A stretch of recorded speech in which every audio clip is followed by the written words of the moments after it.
मुनि सुर नर मुनि सबके यह रीति, स्वार्थ लागी करहि सब प्रीति, स्वार्थ लागी करहि सब प्रीति।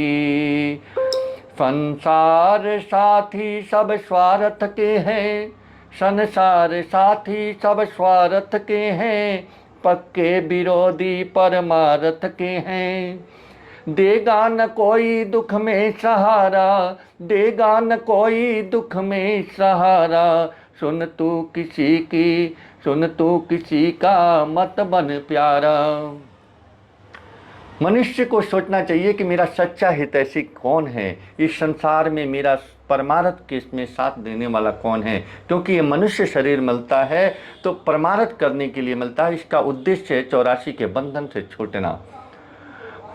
बट हम लोग ये मान लेते हैं कि ये मेरा पुत्र है, ये मेरा बहू है, ये मेरी माता हैं, ये मेरे पिता हैं, लेकिन हम नहीं जानते कि हम कितने लोगों के पुत्र बन चुके हैं, कितने के माता पिता बन चुके हैं। यह आत्मा जो है शाश्वत है, आनंदमय है, बट यह शरीर बदलता है, ये शरीर नश्वर है। इस संसार में जहाँ तक हमारी नज़र जाती है सब नश्वर हैं।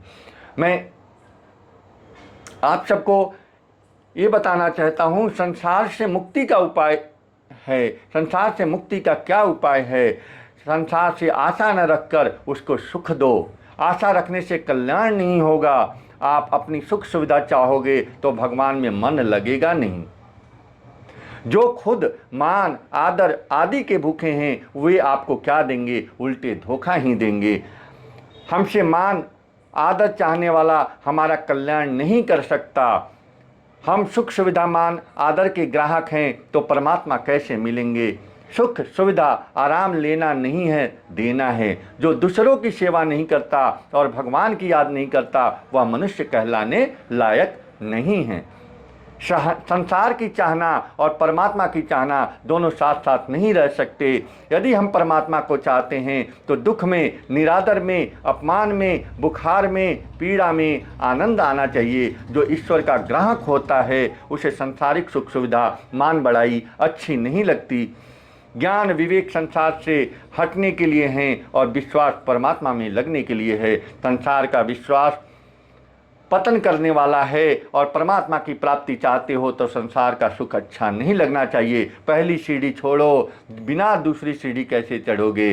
वास्तव में हमारा आदर भगवान ही करते हैं। दूसरा तो हमारे पास धन पद आदि होने से हमारा आदर करता है, धन के कारण हमारा आदर करता है, किसी विशेषता के कारण हमारा आदर करता है। वे वास्तव में धन आदि का ही आदर करते हैं, हमारा आदर नहीं करते। सुख न परमात्मा से चाहता है, सुख न परमात्मा से चाहना है, न संसार से। वस्तुओं को तो संसार की सेवा में लगाना है।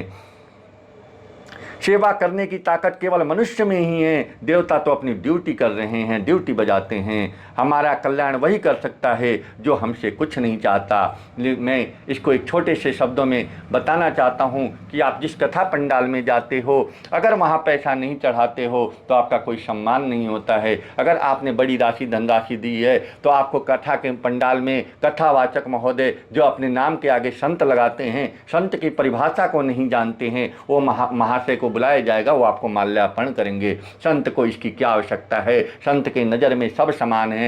ठीक है, व्यवस्था के लिए पैसा चाहिए, लेकिन वो व्यक्ति जो खुद कथावाचक है और अपने नाम के आगे संत लगाता है, यह विरोध है। वह क्या कर रहा है वो खुद ही नहीं समझ पाता है, पैर पुजवाता है।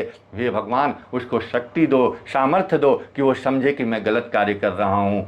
इसलिए मैं ज़्यादा ना कहूँगा। इतना बताने का मूल उद्देश्य है कि भीड़ भाड़ से बचो और परमार्थ के कार्य करो, खुद करो।